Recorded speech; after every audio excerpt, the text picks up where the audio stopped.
Muy buenos días, feliz sábado. Me da mucho gusto que podamos reunirnos otra vez para continuar nuestro estudio acerca del carácter de Dios. El tema de hoy es acerca de, el título es Una ley perfecta.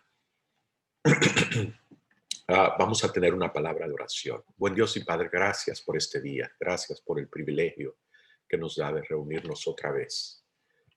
Le queremos pedir, Señor, la guía de su Espíritu. Denos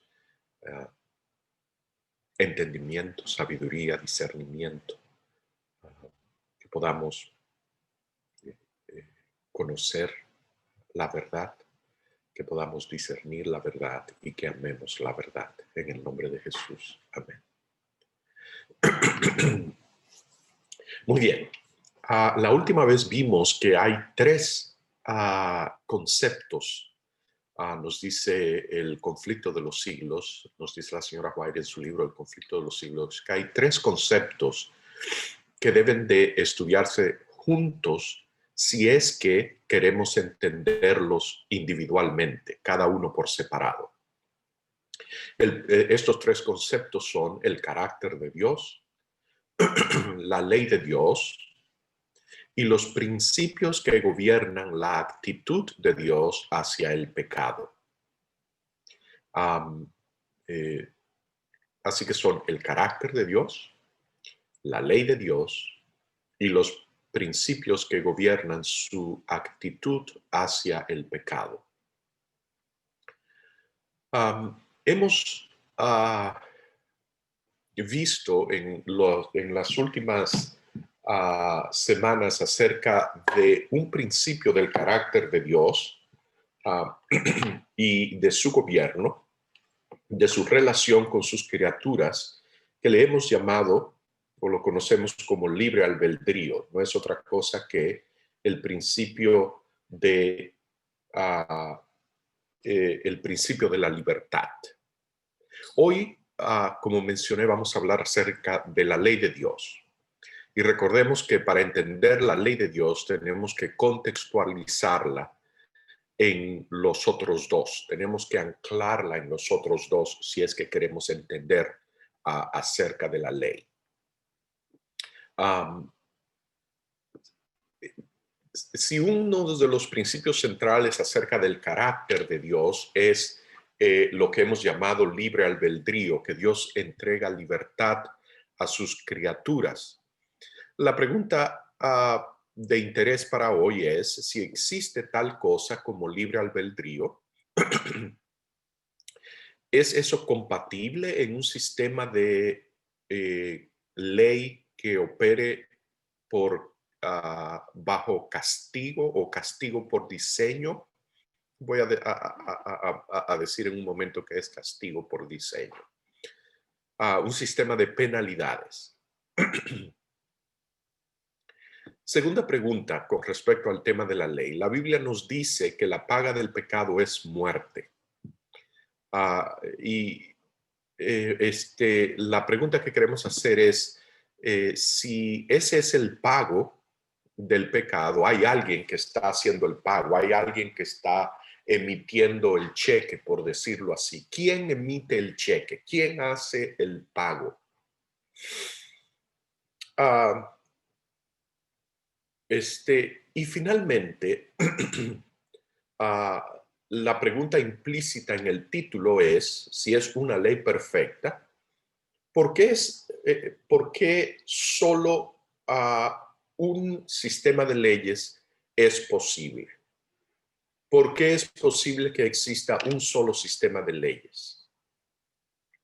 Bien, esas son las preguntas que al final del tema de hoy debemos de poder responder. Ya hemos visto que la ley de Dios, que la perfecta ley de Dios, contrasta significativamente con las leyes humanas, las imperfectas leyes humanas. Yo quiero que señalemos tres aspectos importantes con respecto a que contrasta la perfecta ley de Dios con las leyes humanas, las imperfectas leyes humanas. Primer punto, los seres humanos eh, los legisladores humanos se encuentran constantemente obligados a promulgar leyes nuevas y a modificar o derogar a otras leyes que se vuelven obsoletas. Así que el primer punto es que las leyes humanas son mutables, requieren que se renueven para adaptarse a nuevas circunstancias y requieren que otras que ya se hicieron obsoletas se eliminen. Las leyes de Dios no son mutables, las leyes de Dios son eternas. Segundo punto de diferencia. Hay conductas o comportamientos, cosas que la ley permite en una jurisdicción que están estrictamente prohibidas en otra jurisdicción. En otras palabras, las leyes humanas no son universales o uniformes, son arbitrarias en el sentido que dependen de jurisdicción, localidad, no tienen aplicación universal. La ley de Dios no es arbitraria, es universal. Tercer punto. Para garantizar el respeto y la obediencia a las leyes, al gobierno que emite las leyes, al cuerpo legislativo, al Estado, se formulan en las leyes humanas una lista de penalidades o castigos hacia el que violente o no obedezca a estas leyes. En otras palabras, no son orgánicas, necesitan un aparataje enorme para enforzarlas, para que se obedezcan, para que se cumplan. El historiador y escritor, filósofo político Max Weber define el Estado, al Estado, al gobierno, como como una, y aquí estoy citando, una comunidad humana que demanda y reclama el monopolio del uso legítimo de la violencia dentro de un territorio dado. Así que el Estado no es más que aquello que legítimamente dice, reclama que él tiene el monopolio del uso de la violencia. Así que vemos que el concepto imperial, el concepto de imperio, es parte del telar del aparataje de leyes humanas. Las leyes de Dios no son así. Las leyes de Dios no requieren nada que las enforce. De hecho, Dios no usa la fuerza. Y son orgánicas, son parte del orden creado. Muy bien. Así que vemos que la ley de Dios, a diferencia, siendo perfecta y completa, no ha requerido modificaciones, se ha mantenido como el modelo o estándar perfecto de conducta tanto para Dios mismo como para sus criaturas, tanto en la esfera divina, en el ambiente celestial sin pecado, como en las condiciones malas y perversas de la tierra. Con respecto al segundo factor, en la diferencia entre la ley de Dios y de la humanidad, consideremos que si los legisladores humanos tienen que adjuntar penalidades y castigos contra los que violan sus promulgaciones legislativas, con Dios esto es innecesario. En el sistema divino, quebrantar la ley en sí mismo trae su propio fruto terrible de dolor y finalmente destrucción. Pero tengamos cuidado de no concluir que Dios diseñó las cosas de una manera deliberada o arbitraria para que fuesen así. cuando entendamos que por qué Dios formó y dio la ley, vamos a descubrir, y eso es lo que quiero que miremos hoy, que el resultado, el fruto de destrucción y muerte que viene por violentarla es la única forma posible en que las cosas pueden operar y funcionar. Es la única base sobre la cual la realidad creada puede operar. En otras palabras, que es parte orgánica e inseparable del orden creado, de la realidad con las potencialidades que Dios se propuso para sus criaturas. Dios se propuso grandes aspiraciones para beneficio de sus criaturas. Esas enormes potencialidades que son parte integral de la creación implica, necesita que estén presentes en esa creación, en esa realidad creada, la presencia de poderes enormes, poderes maravillosos, pero que a la vez son potencialmente destructores y espantosos. Estos poderes presentes en la realidad creada son parte inseparable, inextricable del diseño divino para bendecir y beneficiar. Y solo para bendecir y beneficiar tenemos que saber eso, a sus criaturas. Pero que inevitablemente tienen el potencial de destrucción. Así que las leyes se volvieron esenciales, ya que son la única forma de proteger contra el potencial destructivo de estos poderes. Así que la necesidad de estos maravillosos y espantosos y enormes poderes en el orden creado son indispensables para bendecir y beneficiar a las criaturas. Esa es la tesis. Y que la ley de Dios, especialmente la ley moral, es la única salvaguardia, la única protección que Dios tiene para proteger contra el potencial destructivo inherentes en esos poderes que de nuevo fueron hechos simplemente con la intención de bendecir. Esto significa que si el poder se maneja estrictamente de acuerdo en armonía con la ley, no hay ningún problema. Pero si se ignora la ley, enseguida surge todo tipo de problema. Por lo tanto, Dios no formuló una ley con un sistema de castigos deliberadamente incorporado en ellas, sino que invistió la ley con una capacidad perfecta de protección contra la autodestrucción. A Dios solo le interesa la obediencia voluntaria, vimos la última vez.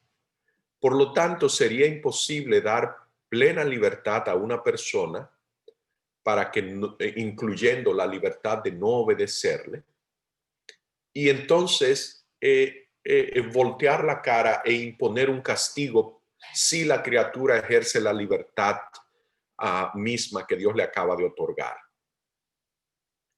En otras palabras, Dios, que le interesa una obediencia voluntaria, dice: yo te doy a ti toda libertad, como dice Patriarcas y Profetas, página 24, para que tú escojas obedecer o no.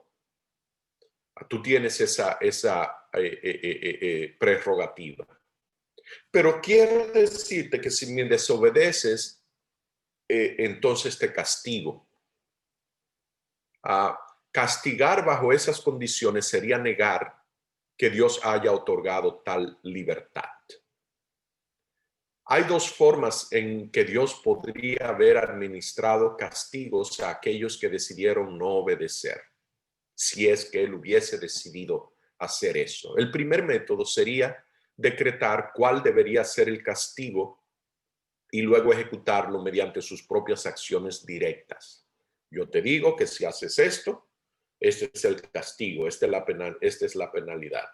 Y si alguien hace eso que él dijo que no hicieran, entonces viene el castigo. Mucha gente piensa que exactamente así es como Dios opera. Hay otras personas que piensan que hay un segundo método, que Dios ha incorporado en la ley castigos automáticos que recaerían sobre el que la transgrede. En lenguaje moderno a esto se le llama una trampa tipo gatillo, un dispositivo de trampa de resorte.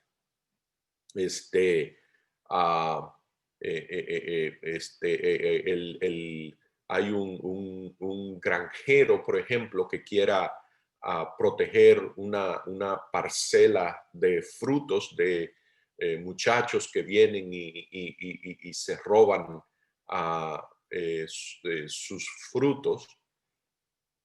Él pone una trampa, instala un cable con algún dispositivo que se active y solo se activa si alguien viene a violar la ley de no robar. Bien, ya sea que creamos que Dios castiga directamente por una acción, esta es la ley, la violaste, este es el castigo, o que Él haya incorporado dentro de la ley misma el mecanismo del castigo. En ambos casos estaríamos negando la realidad que Dios le había dado libertad a sus criaturas para obedecerlo o no. Tenemos que entender que los espantosos castigos que recaen sobre los violadores de los grandes principios de la ley de Dios son las cosas para lo que la ley fue diseñada a prevenir, no para lo que la ley fue diseñada a traer sobre ellos. Yo voy a repetir esta idea. Los espantosos castigos que recaen sobre los violadores de la ley de Dios son las cosas para lo que la ley fue diseñada a prevenir, no para lo que la ley fue diseñada a traer sobre ellos. Lo que debe entenderse con gran claridad es que la ley no es en ningún sentido el esfuerzo de Dios por proteger su propia posición de autoridad. Dios es tan desprovisto de interés propio en cualquier forma que nunca podría haber formulado la ley para protegerse a sí mismo, proteger su autoridad, proteger su posición. La ley es la ley es hecha para bendición de sus criaturas. No es para un beneficio que se refleja hacia él, sino que se proyecta hacia bendición y beneficencia de sus criaturas.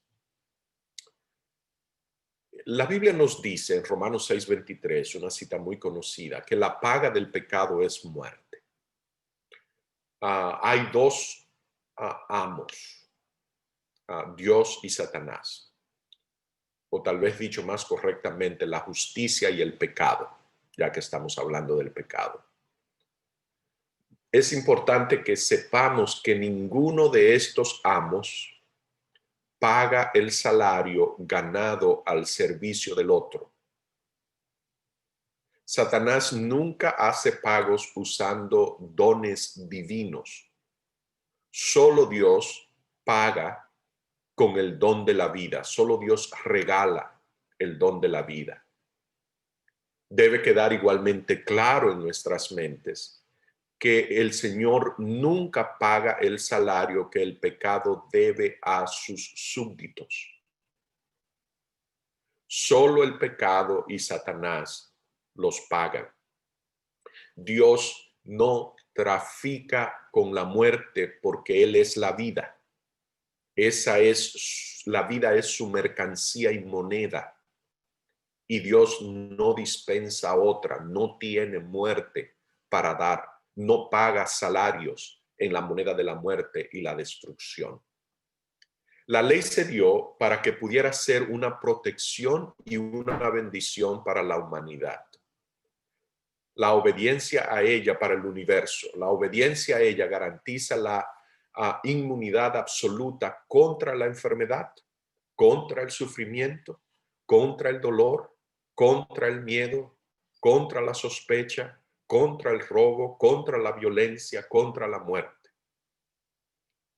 Para eso se dio la ley, para protegernos de todas estas calamidades. Y vuelvo y repito, es la única cosa que garantiza inmunidad absoluta contra todos estas calamidades y desastres que ya mencioné y muchas otras. Es la violación de sus principios, de los principios de la ley, lo que garantiza la introducción de todas estas cosas en el orden creado. El primer mandamiento de la ley, Éxodo 23, dice: no tendrás dioses ajenos delante de mí.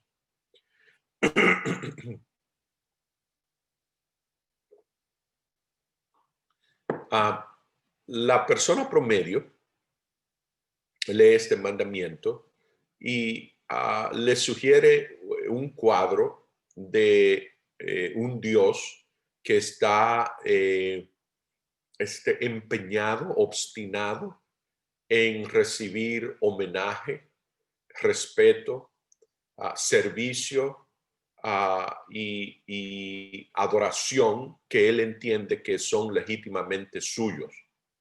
Y de hecho hay gente que dice, bueno, él es el creador, nosotros somos sus súbditos. Así que Dios quiere todo esto porque él lo merece. Dios ciertamente lo merece, no hay ningún argumento. Pero esa formulación, ese planteamiento, esa percepción de que Dios piensa de forma tal que él se considera que nosotros debemos aceptar su posición de autoridad, como si él dijese, si alguien se aleja de mí, si alguien toma otro Dios, un Dios ajeno delante de mí, y le rinde homenaje o le entrega su lealtad a otro, mi ira se encenderá y vendré en mi furor para castigarle con justicia como corresponde. Es difícil tener una idea, una visión más errónea de la intención de Dios al dar este mandamiento. Dios no está preocupado por su propio honor, posición o por proteger sus prerrogativas divinas cuando él formuló este mandamiento. Dios estaba enteramente preocupado, interesado por el bienestar de sus criaturas y porque las necesidades de ellas sean satisfechas. Sabía Dios el peligro en el que se encontraban y para protegerlos de ese peligro les dio a este mandamiento y otros similares a este. Dios Vamos a ver ahora por qué es indispensable, por qué es inevitable, por qué esta es la única manera en que puede ser. Dios le dio a la humanidad el regalo de la vida. Dios le dio vida a los seres humanos. Pero pensemos por un momento y descubrimos que la vida sola, la vida en sí mismo, no es suficiente. El ser humano necesita una vivienda también, un entorno, un medio ambiente. Pensemos por un instante qué sería la vida en sí misma si no hay aire, si no hay tierra, si no hay árboles, si no hay agua, si no hay animales. ¿Qué sería la vida sino un horror eterno a la deriva a través de el espacio vacío, sin nada que hacer, nada que ver, simplemente flotando en el éter de la nada? Así que Dios creó un hogar en el que sus hijos podrían desarrollarse y alcanzar las más altas aspiraciones de sus mentes activas. Pero aún la vida y un hogar o entorno no son suficientes tampoco. Era necesario que Dios otorgara poderes que hicieran posible o que permitieran la existencia de todas estas cosas. Estos vastos poderes pueden dividirse en dos grupos: los que operan dentro de las personas y los que están fuera de las personas en el maravilloso mundo de la naturaleza. Los poderes en las personas, podríamos enumerarlo algunos de ellos, como el poder del pensamiento, el poder del habla, la capacidad de planeación, el razonamiento, el impulso a desarrollarse, la invención, la capacidad de amar, la capacidad de disfrutar, gozo, alegría, empatizar, la capacidad locomotora, que podemos movernos de un lugar a otro, y muchas otras que son parte del interior del ente moral que es un ser humano. Y entonces tenemos que considerar también los del segundo orden, los poderes del mundo de la naturaleza. El poder del sol, fisión nuclear, como opera, el poder de la luna, el poder de la gravedad, el poder del agua, las fuerzas de la inercia, fuerzas centrífugas, la electricidad, el poder de los átomos y las partículas subatómicas y muchos otros enormes y vastos poderes del orden creado. Pero aún el dar la vida, el proveer un entorno, un hogar para que donde exista y se desarrolle esa vida, y todos estos poderes que acabo de describir no son suficientes. El otorgamiento de estos poderes, aunque Dios los diseñó para bendición y prosperidad de todas sus criaturas, inevitablemente poseen el potencial de destrucción. Por tanto, Dios necesitaba agregar un regalo más para que la obra de la creación fuera completa y segura. Ese regalo es lo que llamamos hoy la ley moral o simplemente la ley. Volvamos otra vez al ejemplo del primer mandamiento de Éxodo 23.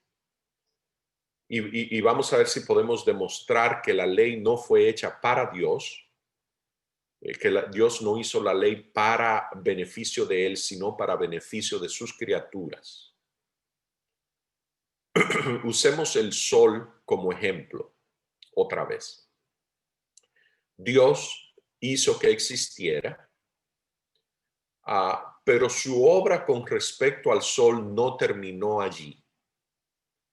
El sol no puede cumplir su misión sin ayuda. Debe ser dirigido por otro poder. El único poder que puede hacer esto es el poder que lo trajo a la existencia.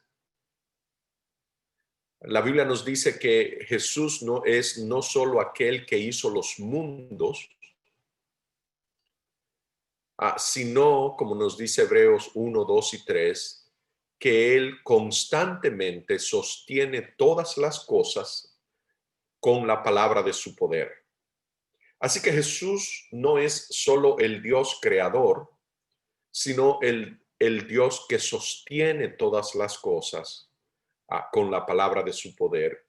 Hebreos 1:3. En el Ministerio de Curación, la señora White dice, Dios, página 416, Dios está constantemente ocupado en defender y usar como sus siervos las cosas que ha hecho. Trabaja a través de las leyes de la naturaleza, usándolas como sus instrumentos. No actúan por sí mismas. La naturaleza en su trabajo testifica de la presencia inteligente y la agencia activa de un ser que se mueve en todas las cosas de acuerdo a su voluntad. El profeta Nehemías, capítulo 9, verso 6, dice, tú solo eres el Señor. Tú hiciste los cielos de los cielos con todo su ejército, la tierra y todo lo que hay en ella, los mares y todo lo que hay en ellos, y los preservas a todos. Notemos esta línea de pensamiento, sostiene, preserva, es la agencia activa e inteligente que lo sostiene operando. Así que no es por una energía propia o una energía inherente que nuestros corazones laten o que continuamos respirando, sino que estas cosas son evidencias del cuidado omnipresente de aquel en quien, como nos dice Hechos 17:28, vivimos, nos movemos y somos. Tampoco es por ningún poder inherente que los cuerpos celestes continúan moviéndose en su curso. Isaías 40:26 dice, levantad en alto vuestros ojos y mirad quién creó estas cosas. Él saca y cuenta su ejército, a todas llama por sus nombres, ninguna faltará. Tal es la grandeza de su fuerza y el poder de su dominio. Así que estas y muchas otras declaraciones nos enseñan claramente que es la presencia activa de Dios sosteniendo su creación la que actúa como el poder controlador de todos los inmensos poderes que ha instalado en el universo para el bien de sus criaturas. De nuevo, recordemos que sin estos poderes inmensos, el propósito que Dios propuso en su corazón de bendición para sus criaturas no es posible. Pero esta presencia activa de Dios sosteniendo su creación no se debe a que Dios deba estar personalmente en control de todas las cosas porque Dios tenga hambre de poder o porque quiera reservarse una posición indispensable. El hecho es que esta es la única forma en que la creación puede existir. No era posible, no es posible dejar todos estos tremendos poderes a sí mismos, ya que es en la naturaleza misma del poder no ser inteligente. Requiere un poder inteligente que lo gobierne y lo controle.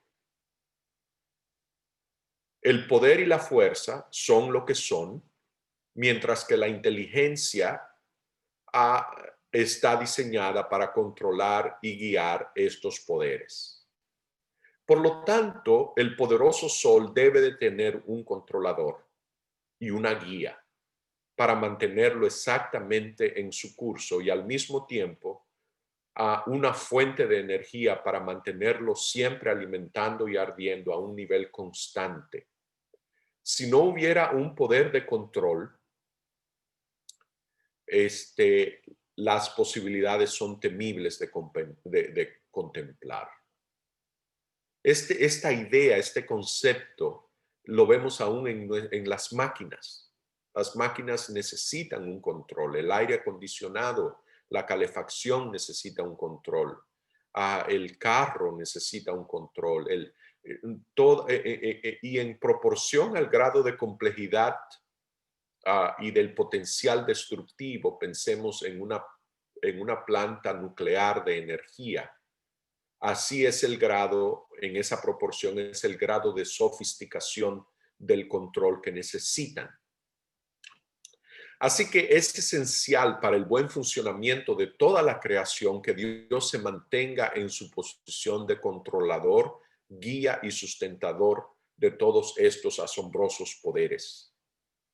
El apóstol Pablo nos dice en su carta a los Colosenses, porque en él fueron creadas todas las cosas, las que hay en los cielos y las que hay en la tierra, visibles e invisibles, sean tronos, sean dominios, sean principados, sean potestades. Todo fue creado por medio de él y para él, y él es antes de todas las cosas, y todas las cosas en él subsisten. Colocar a otro sería invitar desastre, ya que ningún otro ser tendría ninguna esperanza de mantener estos asombrosos y vastos poderes bajo control. Los cuerpos celestes se apartarían rápidamente de su curso en un holocausto de destrucción. Algunos dirán, pero Dios podría evitar toda esa destrucción. Ciertamente, Dios tiene el poder para hacerlo, pero para que ese poder se ejerza y se evite esa destrucción, tendría Dios que estar en el mismo lugar del que ha sido despedido o sacado si es que él es echado de esa posición. Una vez que se ha puesto a otro Dios en el lugar del Dios verdadero, Dios solo puede salvar la situación si él se forzase a regresar al lugar del cual fue echado, y Dios nunca hará esto. Ya lo estudiamos cuando vimos el carácter de Dios. Esto sería violar la libertad de elección que él mismo otorgó a sus criaturas, cosa que él nunca hará, ni siquiera en una hebra de cabello. Y Dios no hace esto por causa de su fidelidad a sí mismo, a su incambiable carácter. Vemos entonces que cuando Adán y Eva reemplazaron a Dios verdadero por otro Dios, se quitaron de sí mismo la protección que el primer mandamiento estaba diseñado para darles. La destrucción repentina y terrible los amenazó de inmediato. Y aquí alguien podría objetar diciendo que este argumento que venimos haciendo es refutado en su totalidad, en este caso, por el hecho de que no vino sobre ellos una destrucción inmediata y repentina, como Dios les había dicho que les iba a ocurrir. Pero Dios no miente. En realidad vino sobre ellos una destrucción repentina e inmediata. Su palabra, cuando les dijo ciertamente morirás, se cumplió exactamente así como él dijo. ah, en dos sentidos. Su naturaleza espiritual, la naturaleza espiritual de Adán y Eva, quedó deshabitada del Espíritu de Dios. La vida de Dios en la presencia del Espíritu Santo murió en ellos y fue reemplazada por otro espíritu, el espíritu de muerte, el espíritu de destrucción, el espíritu satánico, el espíritu del diablo. Sabemos que el ser humano es una unidad integral e indivisible. Lo hemos estudiado ya. Cuerpo, mente y espíritu. Así que el siguiente aspecto de lo que sucedió casi sale sobrando decirlo al ver que cuando su naturaleza espiritual sufrió este trueque, las otras dos dimensiones que forman esa unidad indivisible, que es el ser humano, no tienen ninguna posibilidad de existencia propia por separado. Así que también habrían muerto física y corporalmente ese mismo día, en ese mismo instante, si es que Jesús no hubiese intervenido para introducir un factor de demora diseñado en amor para comprarles un corto periodo de tiempo en el cual ellos reconsideraran su decisión. No nos debe de sorprender esto. Ya estudiamos, ya vimos que hizo exactamente lo mismo con Lucifer en el cielo.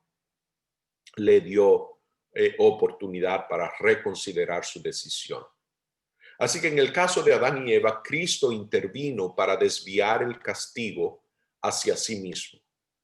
La señora White en el Comentario Bíblico Adventista, volumen 1, página 1085, dice: en el instante en el que el hombre aceptó las tentaciones de Satanás, el Hijo de Dios se interpuso entre los vivos y los muertos, diciendo: caiga sobre mí el castigo, yo ocuparé el lugar del hombre, tendrá otra oportunidad.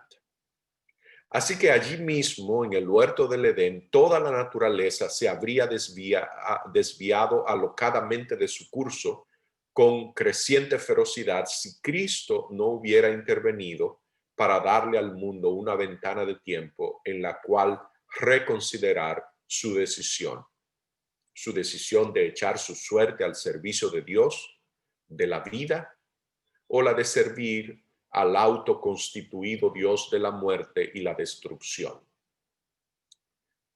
Cuando se cierre esta ventana de tiempo y todos hayan tomado su decisión, hayan hecho su elección por la eternidad, esto, la destrucción y la muerte, es exactamente lo que les sobrevendrá. Cristo saldrá de su lugar como el sustentador de toda la creación y toda la naturaleza colapsará en un cataclismo de destrucción. Estos así llamados castigos por causa de la desobediencia no son más que la consecuencia inevitable de eliminar las protecciones que las leyes están diseñadas a otorgar.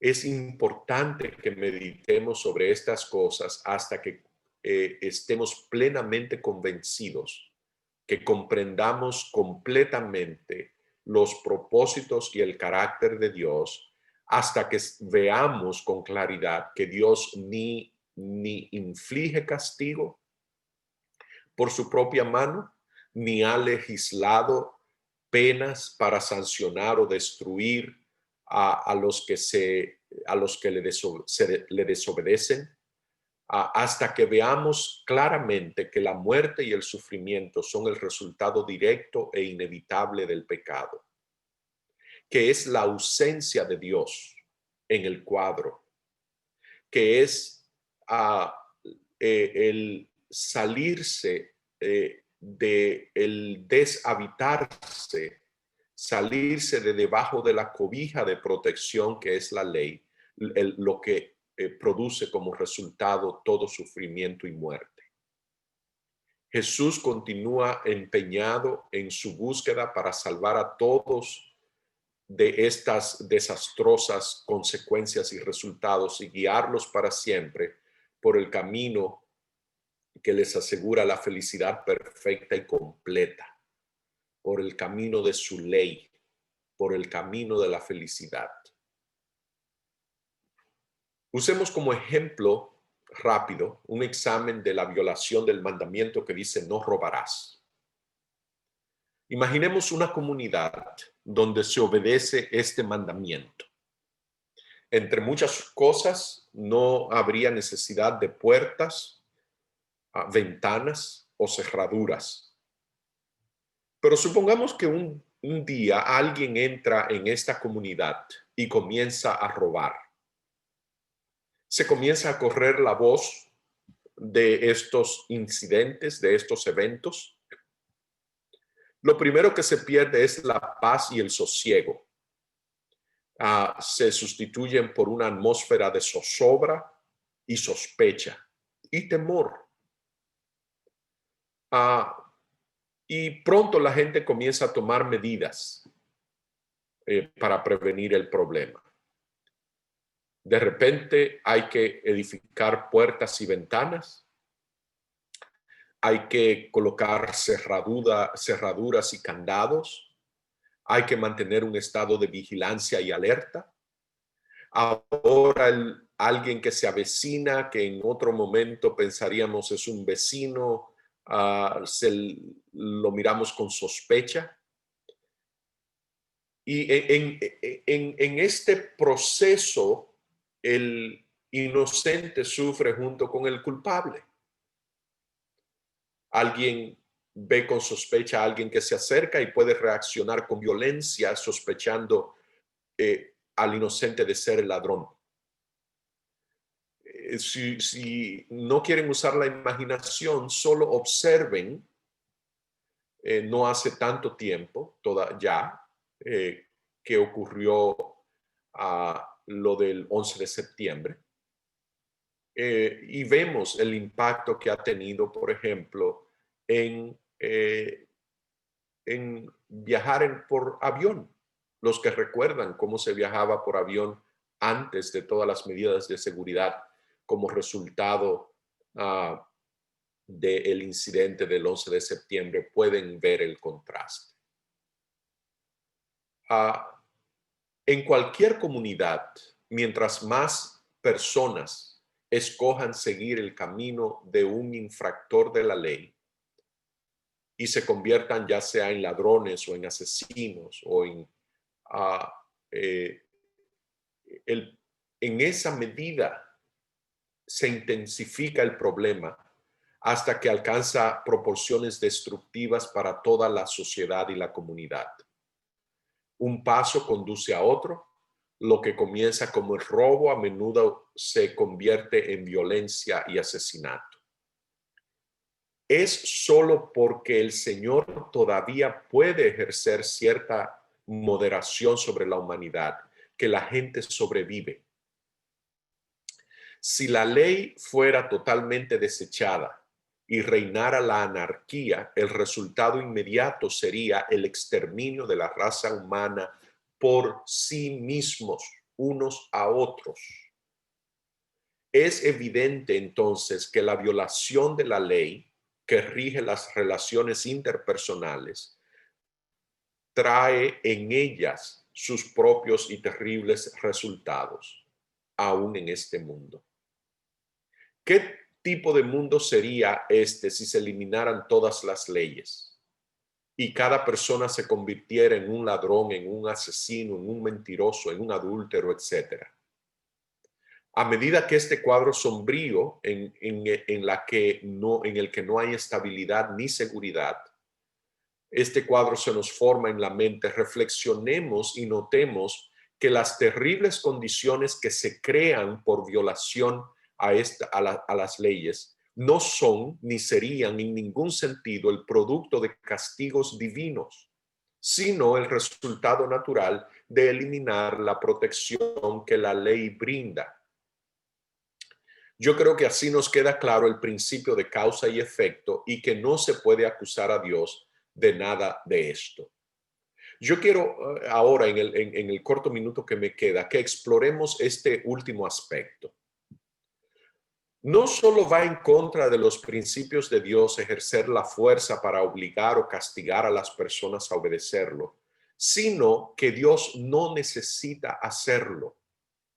La eliminación del pecado está garantizada por el mero hecho de que es en su propia naturaleza un camino de muerte y autodestrucción. El pecado no necesita ser destruido simplemente porque el pecado se autodestruye. Solo hay un camino de vida y ese es el que Dios ha trazado para su pueblo. Todos los demás son caminos de muerte.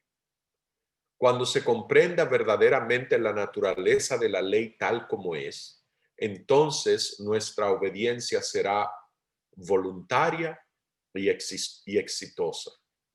Asimismo, cuando el carácter y los caminos de Dios son comprendidos y apreciados genuinamente, se sabrá que Él no compuso la ley como un símbolo de su autoridad, imponiéndosela a sus criaturas como una obligación para que le sirvan a Él, un medio por el cual Él podría exigir nuestro servicio y homenaje. Se comprenderá que la ley fue hecha para los hijos de Dios y que la obediencia perfecta es la única protección contra la muerte y la destrucción, y que es para protegernos de esas consecuencias precisamente que fue dada. Se reconocerá entonces que cuando los seres humanos desechan tanto la ley como a Cristo como sus protectores, habrán agotado todo lo que el cielo tiene y todo lo que el cielo puede hacer para librarlos y salvar. Y que cuando rechazan solo queda destrucción y muerte. Más allá de ese límite, Dios no puede ir porque esa es la totalidad de sus recursos. Esto le deja sin otra opción que conceder a cada rebelde la separación total que él o ella han elegido, con su consiguiente aniquilación. A eso es lo que la Biblia le llama la ira de Dios. Ya hemos visto y hemos dicho que la ley es una transcripción de su carácter. La ley es una transcripción del carácter de Dios. Eso significa que el propio comportamiento de Dios se expresa en ella, en la ley. Que la ley no es algo que Dios se haya disciplinado a obedecer como una disciplina que Él se autoimpuso. El hecho es que la ley es simplemente una expresión de su naturaleza y carácter. Es una manifestación natural de quien Él es.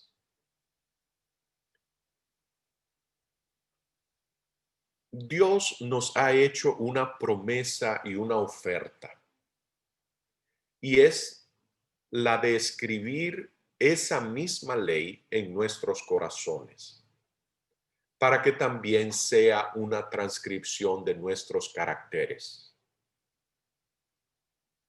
De esa forma, la ley llega a ser una parte orgánica de nosotros mismos.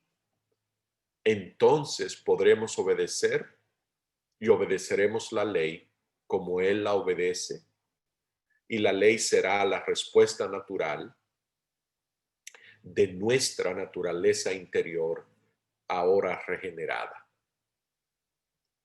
Como dije hace un momento, patriarcas y profetas, voy a leer la cita completa ahora, páginas 24 y 25. Dice: Dios los hizo, hablando de nuestros primeros padres, Dios los hizo entes morales libres, capaces de apreciar y comprender la sabiduría y benevolencia de su carácter y la justicia de sus exigencias. Y les dejó plena libertad para prestarle o negarle obediencia. Si tenemos plena libertad para prestarle o negarle obediencia, como nos dice Patriarcas y Profetas, página 24. Tan ciertamente como Dios da plena libertad para prestarle o negarle obediencia, nunca podría castigar a ninguna de sus criaturas por ejercer la libertad que Él mismo le ha dado. Esto significa entonces que los castigos que vienen como resultado de apartarnos del camino de Dios son el fruto o el resultado de nuestro propio curso de acción, no la administración de tales castigos por la mano de Dios. Vamos a tener una palabra de oración. Amante Dios y Padre, gracias por su palabra, gracias por su perfecta ley, gracias por su fidelidad, gracias por su oferta y promesa de escribir su ley en nuestros corazones. Queremos, Dios, tener su carácter. Denos hoy, Dios, amor por la verdad, amor a su ley, amor a Jesús, amor a sus maravillosos principios y propósitos. Dios, que le amemos. En el nombre de Jesús.